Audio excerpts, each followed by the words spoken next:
جب تاروں کی چمک جاتی رہے اور جب آسمان میں شگاف پڑ جائیں اور جب پہاڑ ریزہ ریزہ کر کے اڑا دیے جائیں اور جب پیغمبروں کے لیے وقت مقرر کر دیا جائے، بھلا ان کاموں میں تاخیر کس لیے کی گئی؟ فیصلے کے دن کے لیے۔ اور تمہیں کیا خبر کہ فیصلے کا دن کیا ہے؟ اس دن جھٹلانے والوں کے لیے خرابی ہوگی۔ کیا ہم نے پہلے لوگوں کو ہلاک نہیں کر ڈالا تھا؟ پھر ہم ان پچھلوں کو بھی ان کے پیچھے بھیج دیتے ہیں۔ ہم گناہگاروں کے ساتھ ایسا ہی کیا کرتے ہیں۔ اس دن جھٹلانے والوں کی خرابی ہوگی۔ کیا ہم نے تم کو حقیر پانی سے نہیں پیدا کیا، پھر اس کو ایک محفوظ جگہ میں رکھا ایک وقت معین تک؟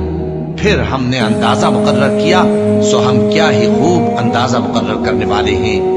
اس دن جھٹلانے والوں کی خرابی ہوگی۔ کیا ہم نے زمین کو سمیٹنے والی نہیں بنایا، یعنی زندوں اور مردوں کو، اور ہم نے اس پر اونچے اونچے پہاڑ رکھ دیے اور تم لوگوں کو میٹھا پانی پلایا؟ اس دن جھٹلانے والوں کی خرابی ہوگی۔ جس چیز کو تم جھٹلایا کرتے تھے اب اس کی طرف چلو، یعنی اس سائے کی طرف چلو جس کی 3 شاخیں ہیں، نہ ٹھنڈی چھاؤں اور نہ شولوں سے بچاؤ۔ اس سے آگ کی اتنی اتنی بڑی چنگاریاں اڑتی ہیں جیسے محل، گویا زرد رنگ کے اونٹ ہیں۔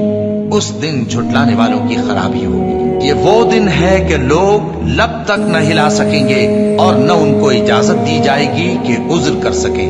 اس دن جھٹلانے والوں کی خرابی ہوگی۔ یہی فیصلے کا دن ہے جس میں ہم نے تم کو اور پہلے لوگوں کو جمع کیا ہے۔ اگر تم کو کوئی داؤں آتا ہے تو مجھ سے کر چلو۔ اس دن جھٹلانے والوں کی خرابی ہوگی۔ بے شک پرہیزگار سایوں اور چشموں میں ہوں گے اور میووں میں جو ان کو مرغوب ہوں۔ جو عمل تم کرتے رہے تھے ان کے بدلے میں مزے سے کھاؤ اور پیو۔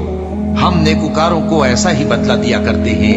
اس دن جھٹلانے والوں کی خرابی ہوگی۔ اے جھٹلانے والو، دنیا میں تم کسی قدر کھا لو اور فائدے اٹھا لو، تم بے شک گناہگار ہو۔